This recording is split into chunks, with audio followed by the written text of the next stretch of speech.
I was standing in their kitchen arranging the containers of food I'd brought.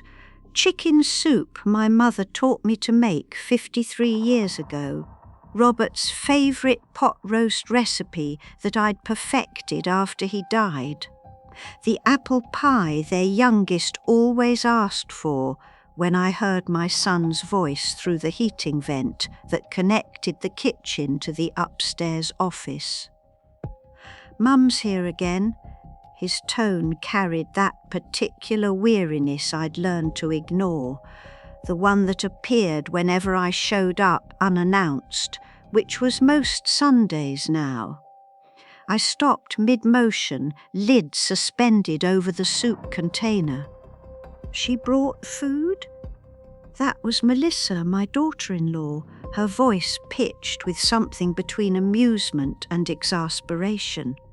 "Of course, always does." A pause. The kind of silence that holds words people are deciding whether to speak. "David, we need to talk about this." "About what?" "About your mother. About the fact that she just shows up. That we're expected to drop everything. That your phone is basically her personal hotline."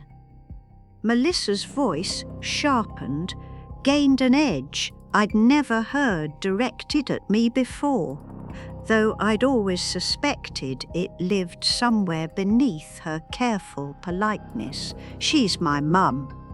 "She's not a priority, David. She can't be. Not with everything we're juggling." "Not a priority."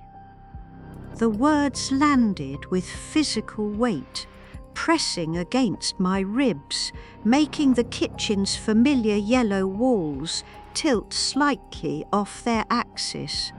"That's harsh, Mel, is it? She has her house, her savings, her health. She doesn't need us checking in constantly. We have 3 kids, 2 mortgages, your promotion track. We're drowning, and she's calling about her cable remote." I looked down at my hands, still holding the soup container lid. The same hands that had held David when he was 2 days old, terrified of the fragility of his skull. The same hands that had typed his college application essays while he dictated, pacing, too anxious to sit. The same hands that had signed the check for his wedding when his father's life insurance wasn't quite enough to cover what Melissa's parents expected. 200 guests, open bar, string quartet. I'd said yes without hesitation. I know. David's voice softened, took on that placating tone he used when he was tired of discussing something. "I'll talk to her, set some boundaries. You've been saying that for months." "I will. Just not today, okay? Let's just have a nice Sunday." I placed the lid on the container, quietly. Then the next one, and the next. The mechanical repetition kept my hands from shaking, kept my mind from spiraling into that dangerous territory where you start questioning every gesture, every offering, every moment of the past 46 years since you became someone's mother. Not a priority. I'd thought that when Robert died, when the cancer took him 3 weeks after diagnosis, left me hollowed out at 71 with nothing but this house and memories and the desperate need to still matter to someone, I'd thought David would need me more. That the loss of his father would create space where I belonged. Instead, I'd become wallpaper, pleasant, useful, easily overlooked. I gathered my purse from the counter, keys jingling too loudly in the now oppressive silence of their kitchen with its granite countertops I'd helped them pay to install, its sub-zero refrigerator I'd bought them for Christmas 2 years ago because Melissa had mentioned theirs was embarrassingly outdated when hosting book club. The apple pie sat on the counter, still warm, the crust golden and perfectly crimped the way Robert had taught me. Patient hands over mine, showing me how to press just so. I left it there, left all of it there, walked out through their side door, the one I'd been using for years, the one that didn't require knocking. The one that announced I was family and therefore permitted to come and go without ceremony, and got into my car. The engine started on the first try. It always did. I maintained it religiously, changed the oil every 3,000 miles, even though the manual said 5,000, because Robert had been particular about cars. I'd absorbed his particularities like a second language, spoke them fluently even now, 8 years after he'd stopped speaking at all. I drove. Not home, not yet. I couldn't face the silence of my house, not with those words, not a priority, echoing in the space between my ears.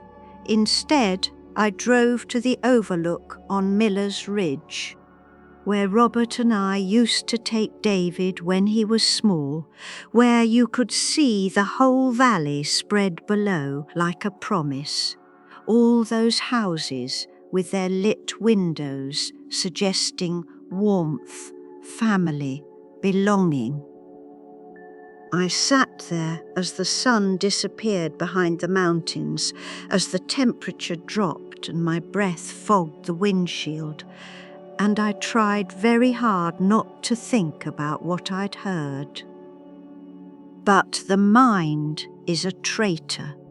It played the words on loop, adding context I didn't want, connections I'd been avoiding, a pattern I'd refused to see because seeing it would mean acknowledging something I wasn't ready to name, not a priority.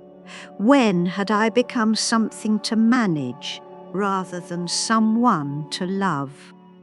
When I finally drove home, the house was dark except for the porch light on its timer, the one Robert installed 20 years ago, so I'd never come home to darkness. He'd been thoughtful that way, anticipating needs I hadn't voiced, making my life easier in small, persistent ways. I wondered if David remembered that about his father. Inside, the silence had texture, weight. It pressed against my eardrums, filled the spaces between furniture, settled in the corners where Robert's reading chair still sat angled toward the window, where his medical thrillers still lined the bookshelf in order of publication date, a system only he understood.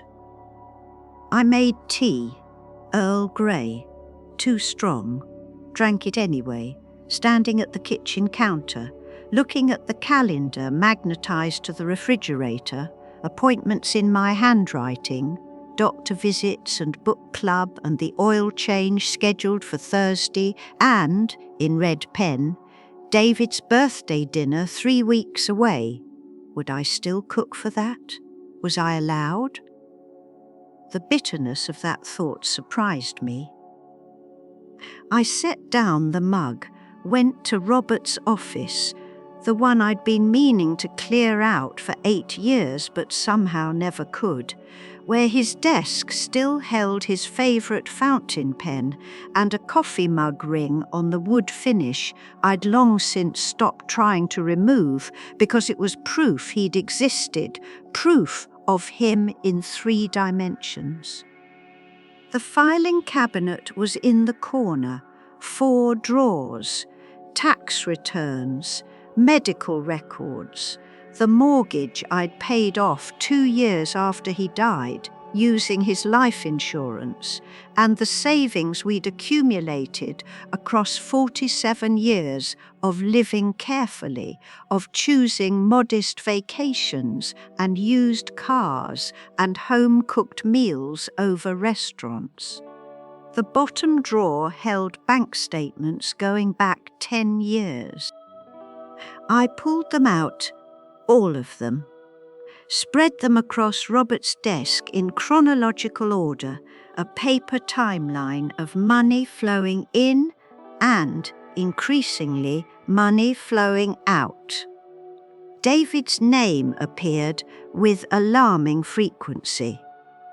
I found a legal pad in the desk drawer, Robert's handwriting still visible on the top sheet, a grocery list from 2017, eggs, bread, the dark chocolate I liked, dish soap. I started making a list of my own. Wire transfer, $15,000 down payment, first house. Check, $3,200, Melissa's engagement ring. Wire transfer, $8,000 wedding shortfall. Check, $12,000 Sub-Zero refrigerator, kitchen renovation contribution. Wire transfer, $25,000 second house down payment. Recurring monthly transfer, $800 times 68 months, $54,400, groceries, utilities, just to help out. Check, $18,000 new roof after storm damage. Wire transfer, $7,500 eldest's private school tuition, 1 semester. Check, $4,200 car repair, transmission replacement. Wire transfer, $12,000 middle child's braces. Check, $8,300 deck construction. Wire transfer, $6,000 youngest's medical bills, emergency room visit. The numbers accumulated, pressed against each other, became a total that made my hands stop mid-calculation, made me recalculate, certain I'd made an error.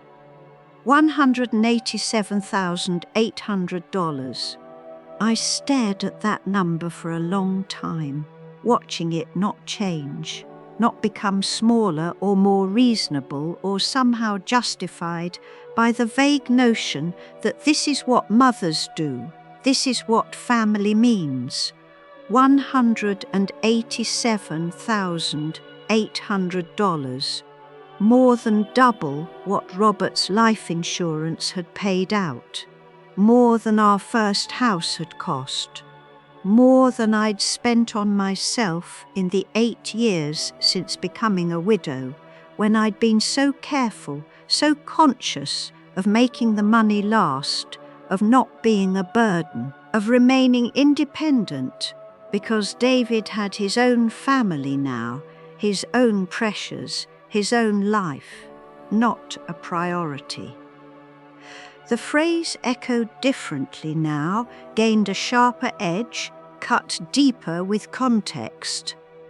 I thought of the automatic transfer set up 6 years ago, $800 every month, withdrawn the first of each month without fail, without question, without David ever asking if I could afford it, if I needed it for something, if, perhaps, after 6 years the help could stop.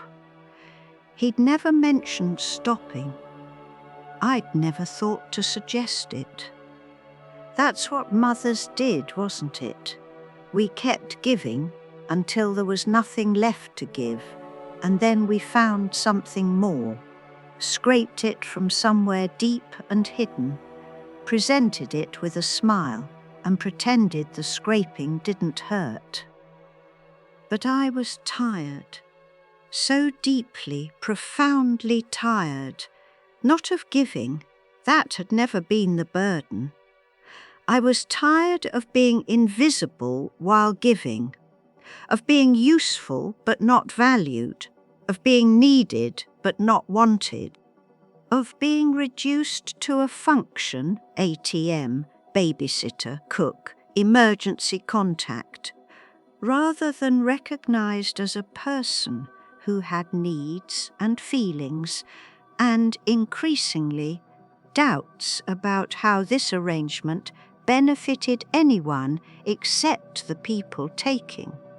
The tea had gone cold in the mug I'd brought to the office. I drank it anyway. Cold Earl Grey tasted like regret and old decisions, and the particular flavour of waking up at 79 years old after 53 years of marriage and 46 years of motherhood and 8 years of widowhood, I was finally, devastatingly awake. The phone rang. David's name lit up the screen, his photo from 5 years ago, before the stress of the promotion and the second mortgage and the children's activities began carving lines around his eyes. Back when he still smiled at Sunday dinners, still asked about my week instead of just reciting his own. I looked at the phone, watched it ring, felt something shift in my chest, tectonic plates grinding against each other, rearranging the landscape of who I'd been and who I might become. Let it go to voicemail. The silence after the ringing stopped was different, lighter, laced with possibility and fear in equal measure. On the desk, the legal pad held its list of numbers, a ledger of love expressed in wire transfers and checks, in helping and supporting and enabling and, somehow, losing myself in the process. Not anymore. The thought arrived fully formed, solid, accompanied by a clarity I hadn't felt in years. Not anymore. I picked up the phone, not to call David back, to look up the number for First National Bank, where I'd had an account since 1972, where the automatic transfer lived, where my money went every month without my active consent. Because I'd set it up once and then forgotten I had the power to stop it. Monday morning, I thought. Monday morning, I'll call. The decision settled over me like Robert's old cardigan, the one I still wore sometimes when the house felt too empty, when I needed to remember what protection felt like. This time, I would protect myself. Monday morning arrived with the kind of bright, indifferent sunshine that made the previous day's revelations seem less real, more like the product of an overactive imagination fueled by hurt feelings and Earl Grey tea. I almost didn't call the bank, almost convinced myself I was overreacting, that families helped each other, that David would have done the same for me if positions were reversed, that I was being selfish and small and exactly the kind of burden Melissa had named. Then I looked at the legal pad still sitting on Robert's desk, those numbers staring back at me in my own handwriting, and picked up the phone. First National Bank, this is Cheryl speaking. How may I help you? Yes, hello. This is Margaret Holloway. I need to cancel an automatic transfer. Of course, Mrs. Holloway. I'll just need to verify your account. Can you provide the last 4 digits of your Social Security number? I did. And the account number the transfer goes to. I recited David's routing number from memory, had it memorized the same way I'd memorized his childhood address, his social security number, his birthday, all the numbers that defined him. I see the transfer here, $800 monthly to David Holloway. When would you like this cancellation to take effect? Immediately. The word came out harder than I'd intended, sharp-edged, decisive. A pause. Typing sounds. Done. The February transfer will not process. Is there anything else? Was there anything else? Everything else. A lifetime of else. But not things a bank representative could fix. No, thank you. I hung up, sat there in Robert's chair in his office, surrounded by his things, and felt the weight of what I'd just done settle into my bones. $800, that's all. A number that had seemed so small 6 years ago, such a minor thing, barely noticeable in the grand scheme of my budget, especially after Robert's death left me with more money than I knew what to do with, no one to spend it on except myself, and I'd never been good at that, at putting myself first. But $800 monthly, for 72 months, 6 years, was $57,600. More than David had ever acknowledged. More than he'd ever thanked me for. More than he'd apparently even noticed enough to realize when it stopped, because he'd called last night about dinner plans, not money, as if the transfer was simply part of the natural order of things, like weather or gravity, something that happened without effort or thought or gratitude. The phone rang again. David? I let it ring. Voicemail picked up. His voice rushed, apologetic in that surface way that never quite reached depth. Hey, Mom. Sorry I missed you yesterday. Things got crazy. Call me when you get this. No mention of the food. The pie. The hours I'd spent cooking, because that's what I did every Sunday, had done every Sunday since David moved out 28 years ago, since he'd started his own life, and I'd tried to remain relevant in it the only way I knew how. I deleted the message. Then I looked up the number for Margaret Chen, the estate attorney Robert and I had used to write our wills after his diagnosis, after we'd been told 6 months and we'd frantically tried to get everything in order, though in the end we'd only had 3 weeks and half of it was unfinished. Margaret Chen's office. Yes, I'd like to make an appointment. This is Margaret Holloway. Mrs. Holloway, of course. How are you? The question was genuine, warm. The kind of warmth that comes from someone who remembers you, who filed away your humanity along with your legal documents. I'm well. I need to update my will. Certainly.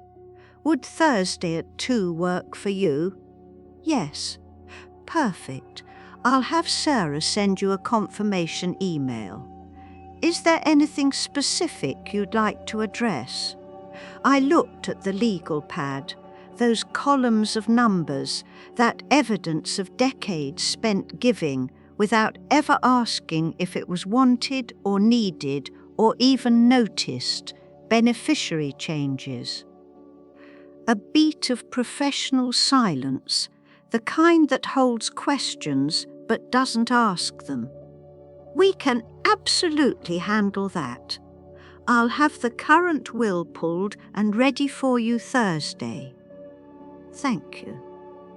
After I hung up, I sat in the silence again, but this time it felt different, less oppressive, more like space I was actively choosing rather than space that had been imposed upon me by absence, by widowhood, by the gradual erosion of identity that happens when you spend decades being useful. The doorbell rang. I considered not answering. Whoever it was could come back, could leave a package, could assume I was out, living my life, doing something other than sitting in my dead husband's office making phone calls that would change the architecture of my remaining years. But habit is powerful. I answered. Melissa stood on the porch, holding a casserole dish, her smile uncertain, apologetic around the edges. "Hi, Margaret. I hope this isn't a bad time. I just wanted to bring this by. You forgot it yesterday, and I know you usually take your dishes home." The casserole dish, the one I'd used for the pot roast. I'd completely forgotten it in my hurry to leave, to escape before the grief of what I'd overheard could crush me entirely. Thank you. I took the dish, didn't invite her in. She stood there, smile faltering, clearly expecting more, expecting the usual pleasantries and the invitation for coffee and the comfortable relationship we'd maintained for 18 years, ever since she'd started dating David, ever since I'd welcomed her into the family with the same enthusiasm I brought to everything involving my son. Well, I should go grocery shopping, Monday mornings, you know. I nodded. Margaret. She paused, hand on the porch railing. Are you okay? You left so quickly yesterday. I didn't even hear you leave. No, you were too busy upstairs deciding I wasn't a priority. The thought was bitter, sharp, deserved, and I kept it locked behind my teeth. I'm fine. Thank you for returning the dish. Of course. Well, I'll see you soon? Perhaps. She blinked, confused by the non-commitment, by the word perhaps when it had always been yes, always been of course, always been I'd love to. I watched her walk to her car, the Lexus SUV I'd helped make the down payment on 3 years ago. Because their credit wasn't quite good enough for the interest rate they wanted, and drive away. Then I closed the door. The casserole dish felt heavy in my hands. I put it in the sink, didn't wash it.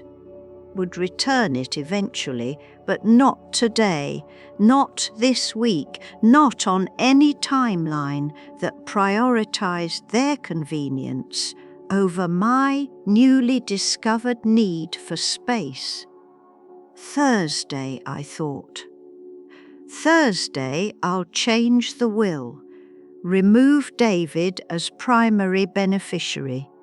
Create a trust for Emma, my granddaughter, the only one who ever called just to talk, who remembered my birthday without Facebook reminders, who'd said last Christmas, "Grandma, you seem tired," and meant it kindly, with concern, not with the exasperation that tinged everyone else's observations about my life. The decision felt right, solid, like the first honest thing I'd done in years. Thursday afternoon, Margaret Chen's office, smelled like leather and old paper, and the particular brand of efficiency that comes from decades of untangling legal complications for people in crisis. I'd been here once before, 8 years ago, when Robert was dying, and we were desperate to get everything organised before the morphine made him too confused to sign documents, before the cancer stole his ability to make decisions about his own end. That day, I'd been terrified, crying, clinging to Robert's hand. This day, I walked in alone and calm, carrying the legal pad with its careful accounting, ready to make decisions about my end on my own terms. Mrs. Holloway. Margaret Chen rose from behind her desk, extending a hand. She'd aged well, few more grey hairs, same sharp eyes, same aura of competence. "It's good to see you. Please, sit." I sat. She placed a folder on the desk between us. "I've pulled your current will. As it stands, David is your primary beneficiary, with your assets split between him and Emma, if he predeceases you. Standard arrangement. You mentioned beneficiary changes." "Yes."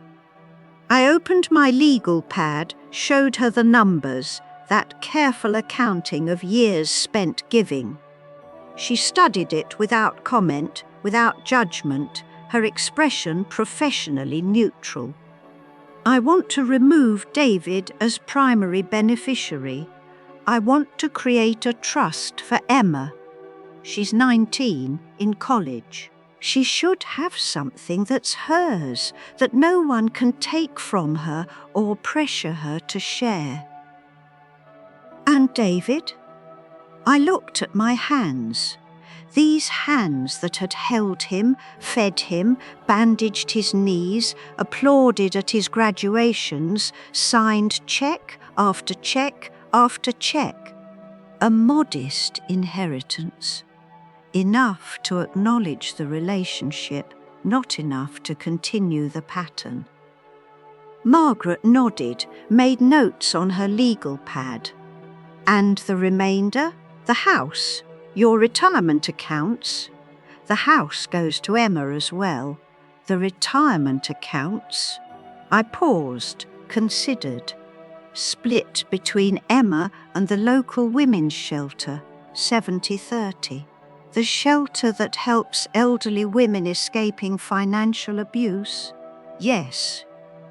Her eyes met mine, and something passed between us, an understanding that didn't require explanation. "I'll have the documents drawn up by next week. You'll need to come back to sign them, and we'll need 2 witnesses." "Thank you." As I stood to leave, she spoke again. "Mrs. Holloway, this is the right decision. Whatever led you here, it's the right decision." I nodded, throat tight with emotion I hadn't expected. In the parking lot, I sat in my car and cried. Not from sadness, from relief.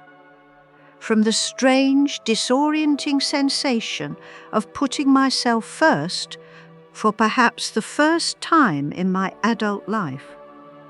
My phone buzzed.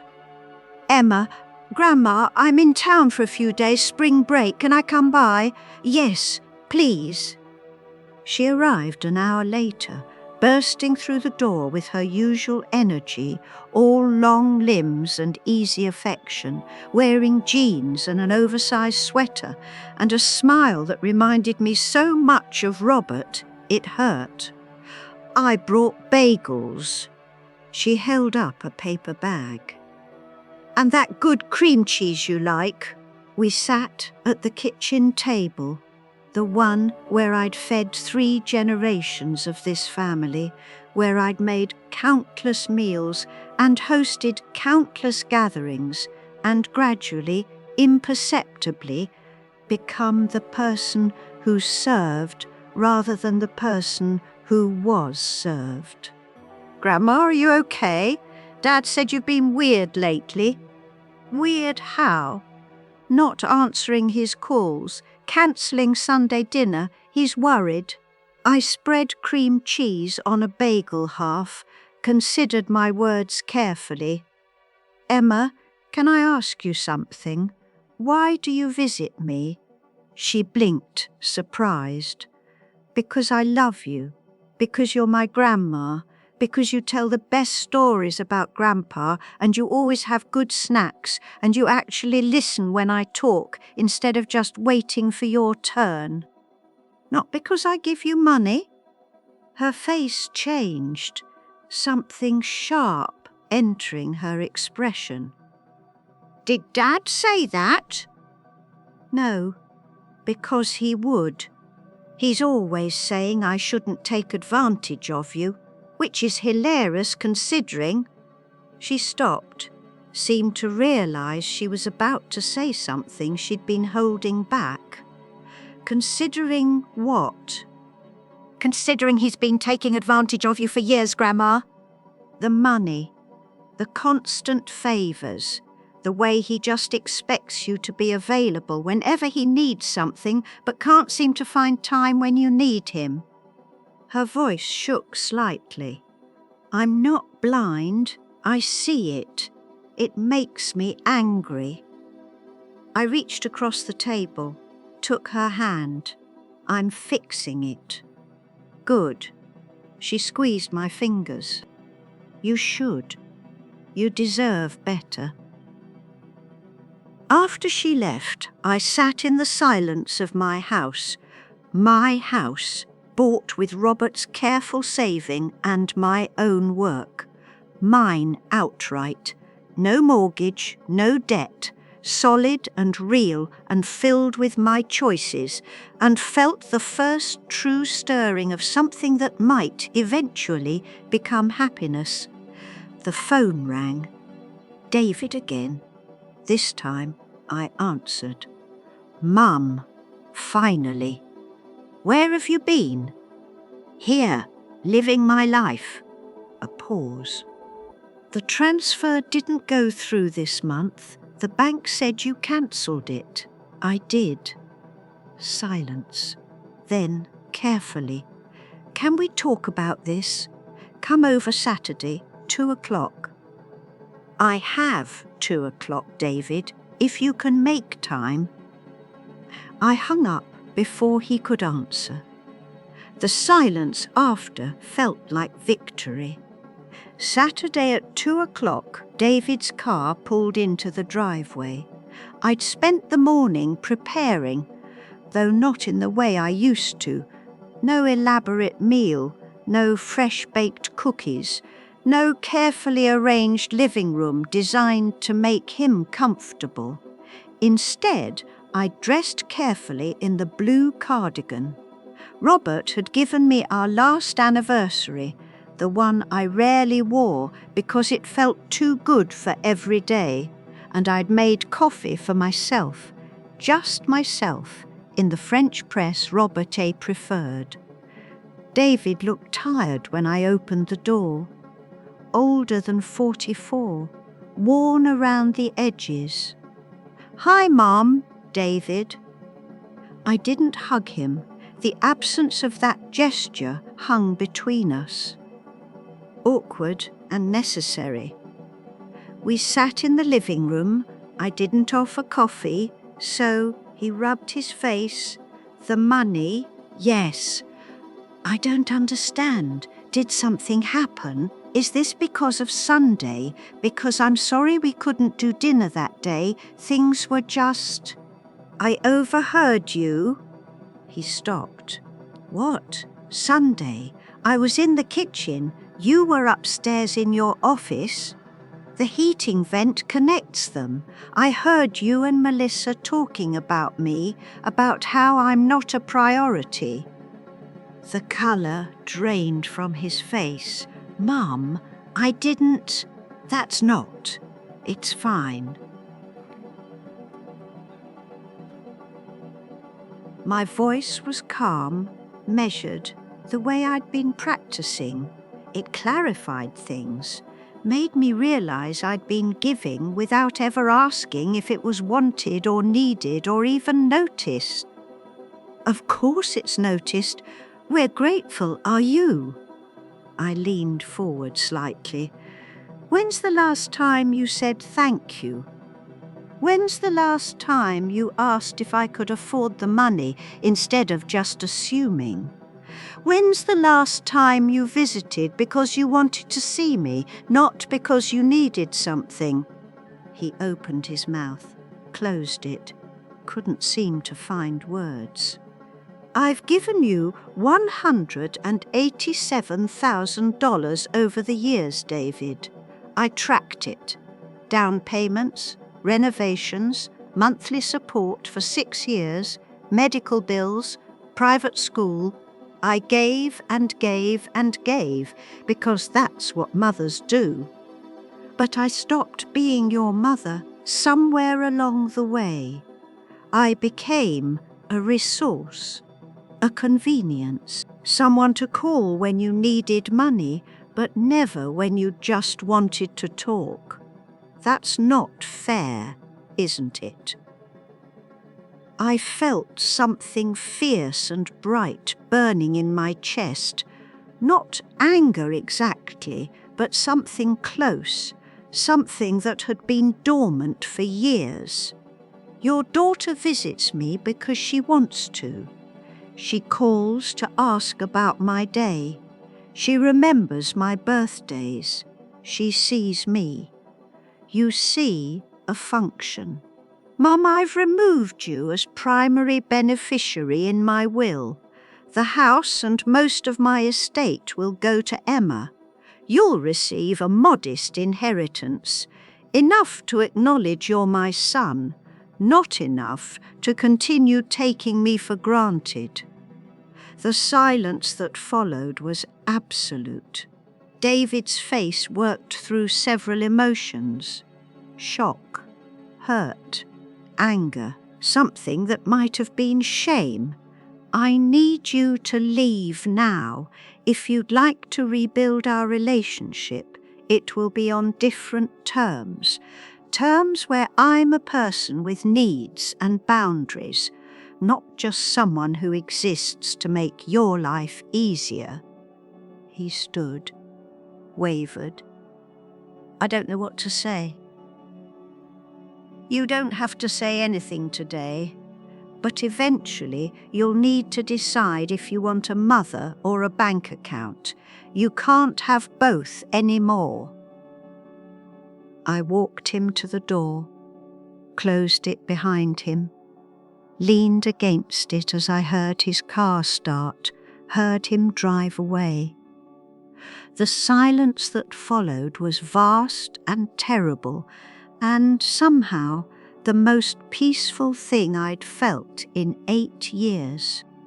3 weeks later, the documents were signed.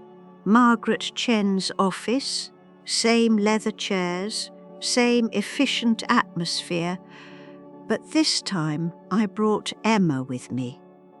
She sat beside me as I signed the trust documents, as I transferred ownership of the house into a structure that would protect it, protect her, ensure that my years of work and Robert's careful planning would benefit someone who saw me as more than a source of funding.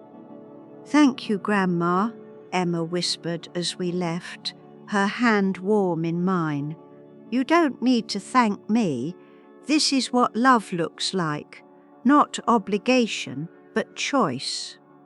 The next Sunday, David called, not to demand, not to guilt, just to talk. "I've been thinking," he said, "about what you said, about what I haven't been seeing." I listened. "I want to do better. I want to be the son you deserve. not the one who shows up when he needs something. That's a start. Can I come over? Just to visit. No agenda. Yes. He did, the following Sunday and the Sunday after that. Slowly, carefully, we began building something new, not the old relationship where I gave and he took, but something more honest, more equal, more like what family should be. Melissa sent a note, handwritten, apologetic in ways that felt genuine, that acknowledged not a priority, wasn't just a throwaway phrase, but a wound she'd helped create. I forgave her, not immediately, not easily, but eventually, because holding on to anger was exhausting, and I was tired of being exhausted. But things were different now. They would always be different. No more automatic transfers, no more unannounced visits, no more assuming I'd always be available, always be giving, always be there to smooth over their financial rough patches. I kept the monthly $800, put it into a savings account I labelled Margaret, spent some of it on small luxuries, the good coffee, fresh flowers for the kitchen table, a weekend trip to the coast where Robert and I used to go before his diagnosis, before everything became about endings. The house felt different now, less like a museum of my marriage, more like a space I inhabited fully, a place where I could breathe without guilt, without the constant background anxiety of wondering if I was doing enough, being enough, giving enough. I was enough, just me, just myself. 79 years old, widowed, with a complicated relationship with my son, and a beautiful bond with my granddaughter, and a house that was mine, and a future that was mine to shape. Not a priority. The words still stung sometimes, late at night when the silence pressed too close. But mostly they'd become something else, a reminder, a boundary, a line I'd drawn that said, this far, no further. I matter, my needs matter, my dignity matters. If you're reading this and you recognize yourself, the one who always says yes, who always gives, who has spent decades being useful and forgotten what it means to simply be, your silence isn't kindness, it's abandoning yourself. Your boundaries aren't selfishness, they're self-preservation. Your needs aren't negotiable. You matter, even if, especially if, no one has told you that in a very long time. I planted tomatoes in the garden that spring, something I hadn't done since Robert died because it seemed pointless to grow food just for myself. But I was someone worth growing food for. The plants took root, pushed through soil, reached toward sunlight with that persistent vegetable stubbornness that doesn't ask permission, doesn't apologize for taking up space. I learned from them. This was my garden, my soil, my sunlight, and I would no longer apologize for blooming.